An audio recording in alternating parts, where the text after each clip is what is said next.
اب میں جناب پروفیسر محمد زرار صاحب سے جو ایسٹ لندن سے تشریف لائے ہیں.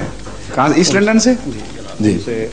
درخواست کہاں کے رہنے والے ہیں پیچھے سے؟ گجرات کے یا میں جناب آزاد کشمیر کے یا کہاں کے؟ جناب میں لاہور سے ہوں. خالص لاہور کے؟ خاص لاہور سے ہوں. ملتان روڈ پر میری رہائش ہے. مگر آپ کی زبان تو آپ کو مشرقی پنجابی بتا رہی ہے. میں جناب پیدا حصار میں ہوا تھا. پارٹیشن کے بعد میں لاہور سیٹل ہوا. لاہوری نہیں ہیں؟ لاہور ہی میرا، لیکن لاہور سے آئے ہیں. ٹھیک ہے، سمجھ گیا ہوں. فرمائیے. السلام علیکم. وعلیکم السلام ورحمۃ اللہ. جناب علی، پاکستان میں اس جماعت احمدیت کے ماننے والے یا پیروکاروں کو کن وجوہات کی بنا پر کافر قرار دیا گیا ہے؟ جبکہ یہ بات آج کی ہے اور آج سب کے سامنے ہے، معلوم ہے.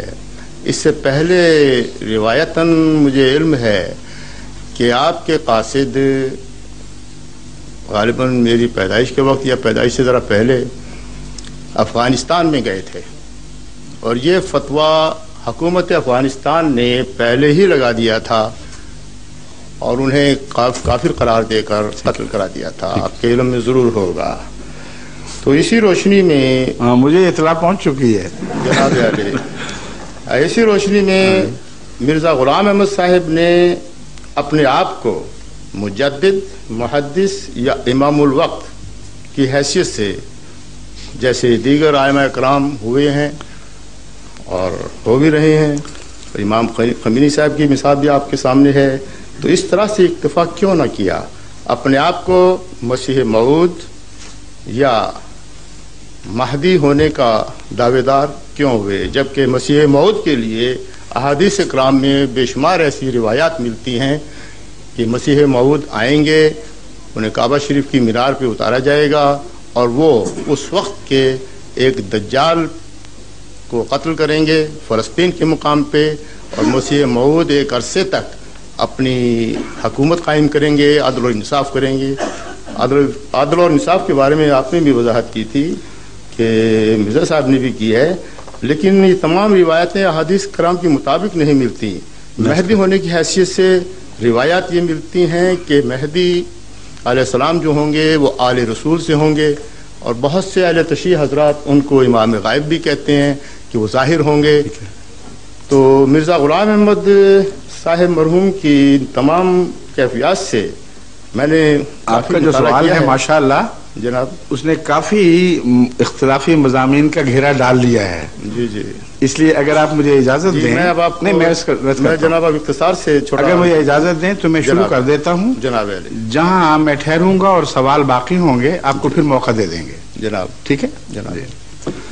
آپ کا ایک سوال یہ ہے کہ ہمیں غیر مسلم کیوں قرار دیا گیا جناب علی پاکستان میں؟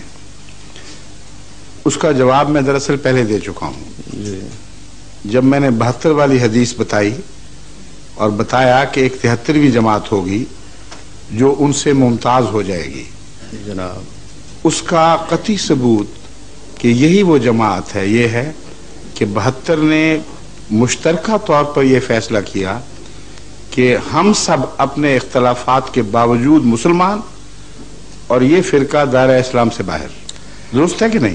یہ درست ہے، لیکن اس میں روایت یہ ملتی ہے کہ 72 فرقے جو ہوں گے، ایکچولی 12 بڑے فرقے ہیں جن کی اقسام 6 ایچ ہیں، اور یہ 72 بنتی ہیں. وہ یہود کے تعلق میں ہے، اسلام کے تعلق میں نہیں ہے. اسلام کے متعلق ہے. دیکھیں یہود کے تعلق میں میری بات سنیں، میں تاریخ کا مطالعہ کر چکا ہوں.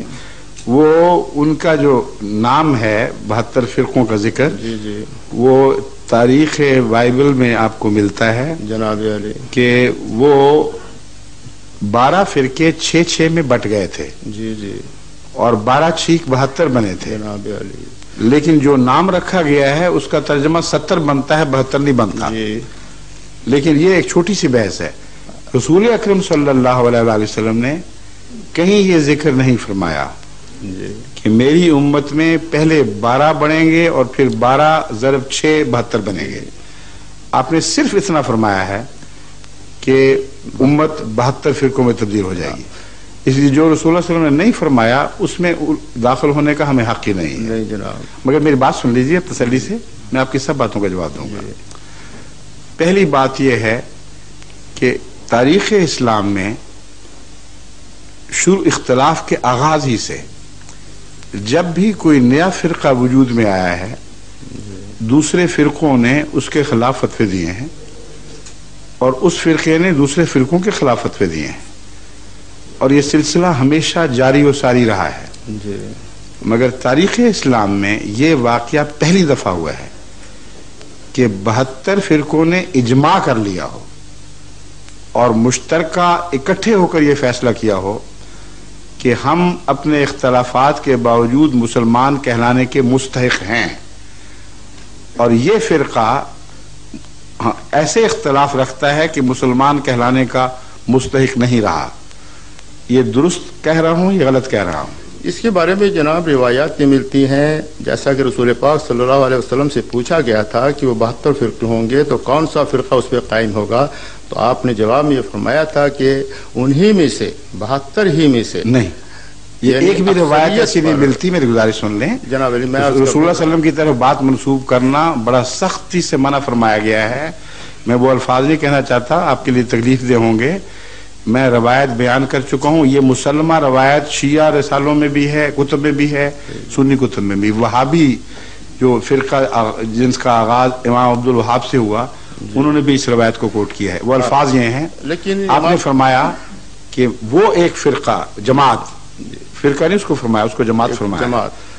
اس کی پہچان یہ ہے ما انا علیہ و اصحابی،